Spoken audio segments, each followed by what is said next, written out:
Yo, what's up guys, I'm Woozle Gaming, and today I'm going to be covering over the recent update that came out yesterday at like 10 o'clock in the evening. So unfortunately it is a little late and I do apologize for that. Now, the first thing you guys are probably going to be wanting to do, if you are interested of course, is making the new class that has just been released in the game. Obviously the biggest part of this update, and that is the Paladin class. Now, the Paladin class has three different specs. So the three paths is the Templar Defense, you've got the Paladin of Dawn, and you've got the Paladin of Daylight. Templar being the tank spec, where you're pretty much going to be absorbing damage, and you're going to be healing yourself when the effects wear off, so you're just a self-healing tank. The Paladin of Dawn is kind of like the Executioner Warrior, where it's going to be pure damage, and you're going to be focusing on, obviously, outputting the most damage you possibly can. And then you've got the Paladin of Daylight, which is pretty much a crowd control slash PvP based spec. Now, the actual path skill of the Paladin of Daylight is called a River of Time. It silences enemies and it draws them to you. Now, they do say draws them, so it could be an AoE pull. I don't know how large the radius is. It probably won't be as long as the Fang kind of chain pull that they have, but the fact that you can pull all the enemies in, or more than one enemy in, and silence them so that they can't cast spells, that's going to be pretty mad, especially if you have 5 Paladin of Daylights in your team and you're just rotating it all between yourselves and then just completely smashing them out. That is going to be insanely OP if it does kind of work like that. Now, we're actually going to head over to my Mystic and we're going to go over everything that this game has kind of updated, because obviously it's not just about the Paladin. So the first thing is the new challenges. There is now a Heroic Batimus and Heroic Porrick in the Skyblaze Village. It's now complete. You can now actually kill all 4 Heroic Skyblaze bosses. Batimus will be dropping you the Scripture set, which is actually a PvP based set, and to be fair, all it does is remove fear, slowdown and healing reductions for 2 set, and the 3 set recovers your HP over time when you do decide to, you know, remove the fears and the healing reductions and the slowdowns, which only happens once every 2 minutes anyway. So it's a PvP based set, and it's not going to have much use in the raiding side of things unless if it's really essential for maybe a specific boss in the future.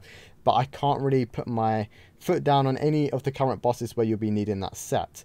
The Porrick gives you the Plague Infection set, which has a low possibility of producing a plague pool underneath yourself when you take damage, and standing in the plague pool will recover your HP constantly. So I don't know how long the pool lasts, I don't know how much the healing is, but it's going to be mostly probably for the healers, or more specific in this case tanks, because obviously tanks always need healing. And for the free set, it increases the shield by 20%. It didn't mention the shield before, so I'm guessing you just get a 20% of your HP shield on top of the actual plague pool. So yeah, you get yourself a shield and some healing. Well, just healing in general, which is pretty crazy. Again, I would probably say it's more of a tank set, and if DPS really were to get it, it would probably only be useful on really high damage taking fights. Maybe like AoE based things, because otherwise the pool would be rendered useless. It deals no damage. Next part of the update was the new system, which is the Star Circle. Now, the Star Circle actually has a very long quest line. There's quite a lot to it, and because the game's been quite buggy since the release last night with the game crashes and the game freezes, I haven't managed to quite complete it myself. I will be coming back in a future video going through the whole process, as I have been recording it, so definitely stay tuned for that. Okay, so next we have the Halloween event, the Weeks of Treats, the Demon Bounty. Basically, you log in once every day and you can get yourself some nice rewards. So you log in once every day for 14 days and you'll get yourself some treats. Honestly, it's just some free crystals, bonus gold, some extra tickets and things like that. Definitely worth logging in just to collect its, you know, extra stuff. So thank you, Crusaders of Light. There's nothing there's nothing special, but it's still very generous nonetheless. And you can also get bonus gold in Skyplanes normal, but you can only get them, you know, only a handful of times. You don't constantly get them. I tested it. It could have been a gold farming method, but I guess that's probably why they've done it, so you only get so many a day. There's also a new monthly rebate, which is the Rise of the Paladins. So it says to welcome new Paladin class, but it's just the new spending rebate where you spend money on the game and you get items for what you spend, and it resets like once every month, or once every big update it seems. So yeah, if you spend some money, you can get yourself some nice goodies. There is also a new costume. Now, I have actually found another fender that they haven't mentioned on the patch notes, which is the transmogrification fender, and it's for the basic stuff, the level 10 gear and the level 20 gear, and you just spend silver and you can get yourself some transmogrification items. I'm guessing it's because you can't get a hold of those items too easily, so they've kind of brought them in through this. But I'm pretty sure that they do take over your normal gear, so you're not really transmogrifying, you're just replacing it with worse gear, really. But hey, I guess that's something that they can work on in the future. And the new costume is actually called the Summer Firefly, which can be acquired from the newly added True Love box, which you buy from the Koala. If you go over to the Koala, you go onto the actual shop, you can buy the box there for 128 crystals. So yeah, if you didn't already know about the shop, you can buy all the previous boxes as well that you might have missed out on, in case you have extra masks, extra popular stars, or just extra anything, and you kind of want to spend your items on a chance of getting some extra goodies. So it's definitely worth it if you have some crystals to spare. Next thing is the new lucky draw. So in the new lucky draw, you've got some of the old items like the little devil wings, but you've got the new items as well. So you've got the golden horseshoe, which is just the, you know, the new rare reward. You've also got the one-day broomstick, and you've also got the actual full broomstick, which I'm not gonna lie, I got it on the first ever roll and I was honestly surprised. Unfortunately, I've decided to do the commentary over the top of the footage because the footage was like 25 minutes long. I know you guys don't like long videos, so I'm trying something new here. If you like this new style, make sure you like the video and subscribe to the channel, and comment down below if you did enjoy this new way of going over the patch notes, because I'm also very interested. Not just that, also on the lucky draw, sorry, kind of coming away from it, you can still get the gem boxes, so you'll still get yourself a nice amount of silver. There are no mounts, so the dismantling side of things isn't as good as it was previously, and you do get less gems than before, although I did only use 7 tickets, so my kind of test limit was very, very small. Hopefully I'll be able to get my hands on some more though, because obviously lucky tickets coming in from the champion trials, which they have brought back out. Hopefully they're going to try and keep them in a little longer this time, because everyone loves champion trials. And I can tell you all now that nightmares are as hard or / easy as they were before. You can tank them all together now. You don't need to do the ranger when you pull one out. Just tank them all together. It's with our new gear and people's gear increasing over time since the previous one. Nightmares are very easy to tank, so just kill nightmares, get yourself some better loot, and obviously your daily tickets. So they've also upgraded the inspect system, and basically you can see the room pages as well as a few other relevant achievements, just in case you was completely interested. Personally, I don't think it was needed. The rune page is quite nice though, especially if you want to check other people's runes and see where they have or where they haven't gone wrong, or to maybe use other people as a kind of self-guide. You know, maybe newer players checking out the more well-known or the stronger players to get a rough idea of where they spent their actual runes in their talents and stuff like that. They've also adjusted the quest system, so the quest system has just made it easier for you to, you know, start and complete quests. Realistically though, most of us do them on autocomplete, and you shouldn't be missing any quests, because obviously XP is XP. But if you was, and if you have missed out quests, they've made it slightly easier just by, you know, navigating on the map by clicking on the horn. Tick the, you know, low level quests, and you can go and start them and complete them if you choose to do so.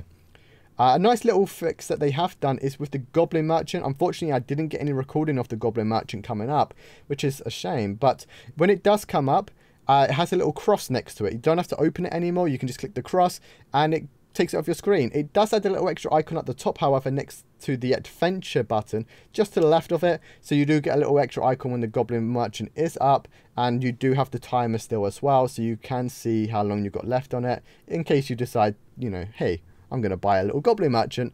So yeah, there we go. That's a nice little change, especially when you're in the middle of raids or middle of PvP and it pops up in the middle and you're like, oh dear, it does take up quite a lot of space. So that was a very nice addition in my personal opinion. The Legendary and Divine equipment upgrades have seen an upgrade, so you can upgrade Legendaries 11 times and you can upgrade Divine 8 times. I believe this is one more on top of what it was before, so you can just upgrade it once again. It's just a small power creep, really. I'll be very surprised if anyone's actually got all of their Legendaries 11 times upgraded, because that would be absolutely insane. But yeah, definitely worth it if you have a weapon or anything with the offensive bonuses on.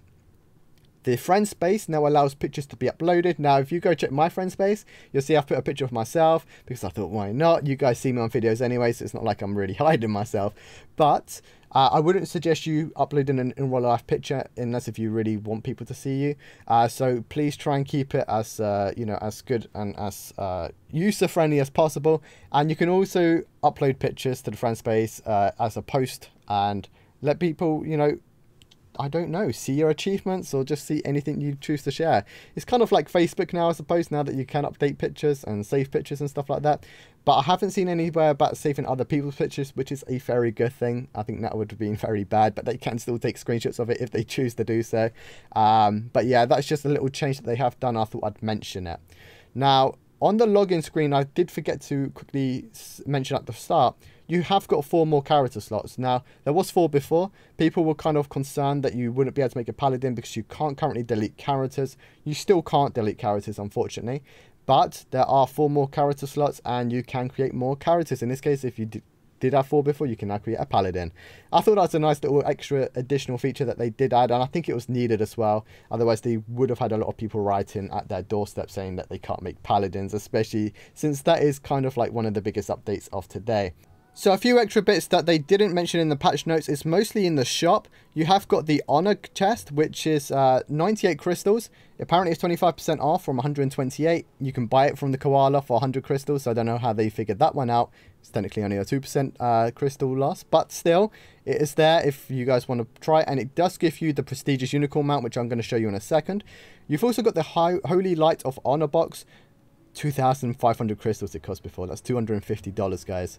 That's a lot, and it still only costs 880 crystals to purchase it, which is $88.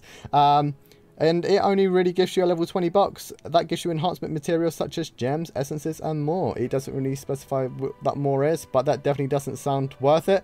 But I don't know what it gives. I can't afford to buy one. So if you have opened one, go down in the comment section down below and tell us what you got from it. Because I am extremely curious, and I'm sure most of you guys are as well. So yeah. Let us know what you get. You've also got the Starlight Stones as well, which is used for the actual Starlight Circle progression, and it enhances your actual skills once you unlock it, which I'll be coming again in a future video. If you go to Medal Store as well, go to Star Circle Store, you'll see that you can also buy Star Chafins, Stardust Flowers, and Stardust Ore Powder. Again, it's all related to the actual Star Circle. So yeah, I'm going to cover all of that as soon as I possibly can because I haven't unlocked it myself, as I previously stated. And other than that, it's just showing you the new mounts that they've actually brought into the game. So if we go down, you can also get the Celestial Swing. Click on Trial, and there we go. You've got this big octopus carrying a swing. The swing, in my opinion, is very nice. I don't like the octopus. I think that's pretty ugly. But it does do some really nice hearts when it spins around like that. It's not hearts, sorry, bubbles. Looks pretty cool. I do like the swing part of it. It's just a shame it's an octopus kind of carrying it. But hey, I guess they thought that looked pretty cool. And then the other one is the prestigious unicorn. Now, unfortunately, I've used up all my trials today.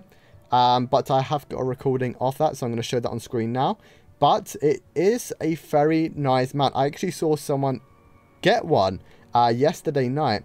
And it looks amazing. In fact, that's probably one of my favourite mounts currently in the game. And I was definitely jealous of it. So, yeah, if you manage to get your hands on one, know that I will be wanting it. Yeah, it's an awesome mount. So, if you do get one, congrats, by the way. And make sure you look after it. Anyways, I've tried to make this as quick as possible. It's a massive update. So, yeah, I hope you guys enjoyed the new style of my patch notes.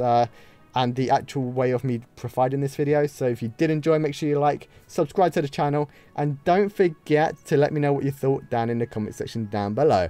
Thank you so much for watching, and I'll see you all in my next video. Take care, guys.